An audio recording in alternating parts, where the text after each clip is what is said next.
younger audiences, my name is Anthony Burgess. I'm a novelist. I'm an artist, really. I'm a playwright. I've composed many pieces, and really, I would consider myself a composer above all the other titles that have been attributed to my name, namely author, because I really feel like my best work comes out in my music, and I mean, the critics will tell you differently. How do I feel about the critics? Well, criticism is criticism is something that I have thought a lot about, because I've battled with the critics, and I've written pieces of work, whether it be music, whether it be an essay of some sort, or a short story, or long story, or any sort of. I poured my life out into it.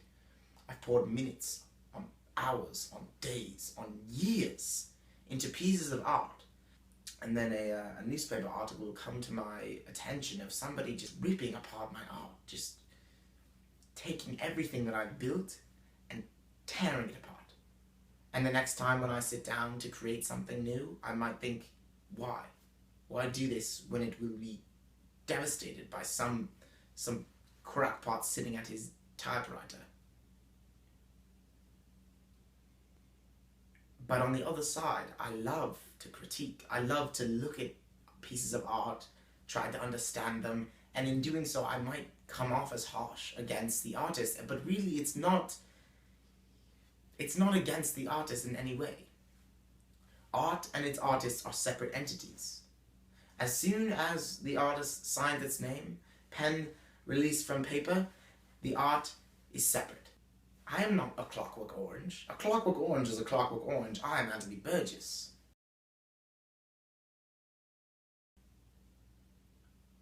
Well, here's the thing about a Clockwork Orange. It's regarded as one of the pinnacles of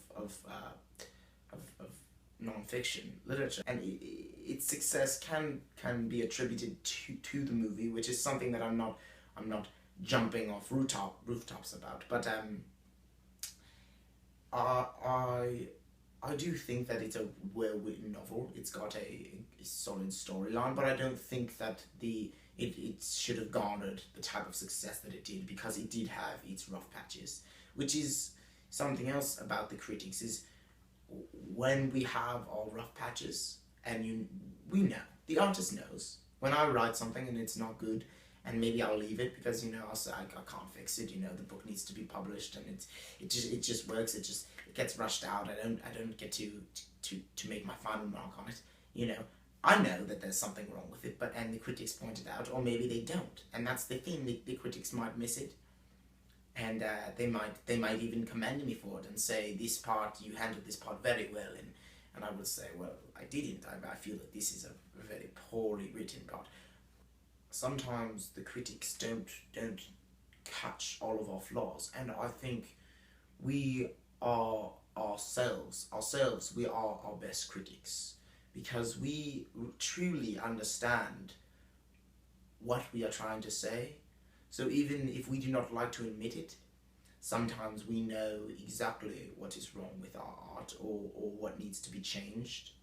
And that's the same reason why when we write something truly amazing, or we create something truly outstanding, we know. We say, wow, that's what I wanted to say. That's what I was trying to say. That's what I was trying to prove. And when we miss the spot a little bit, we also know, and we say, it's not right, it's not perfect. I might just gloss over it and try to slide it out anyways. But the point is, we ourselves are our best critics. And I think that's such an important characteristic of humanity, because it's like a self-checking system. Death played a very important role in my life. I think it was following the death of my mother and sisters, that my father started to resent me for living. For I was just a baby. He had no defined relationship with me at the time, and I had survived while his whole family had perished. I grew up in a Roman Catholic household, and I was dedicated. I truly believed in the religion, in God, in hell, in heaven. Now looking back, I'm to tell you the truth, I'm frightened by organized religion, by its power. What I've seen, what organized religion can do.